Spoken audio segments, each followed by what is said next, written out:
கலையாத கல்வியும் குறையாத வயதும் ஓர் கபடு வாராத நட்பும் கன்றாத வளமையும் குன்றாத இளமையும் கழுபிணியிலாத உடலும் தலியாத மனமும் அன்பு அகலாத மனைவியும் தவறாத சந்தானமும் தாழாத கீர்த்தியும் மாறாத வார்த்தையும் தடைகள் வாராத கொடையும்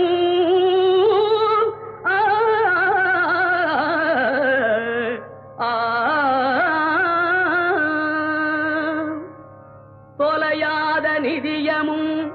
கோணாத கோலும் ஒரு துன்பமில்லாத வாழ்வும் குய்யனின் பாதத்தில் அன்பும்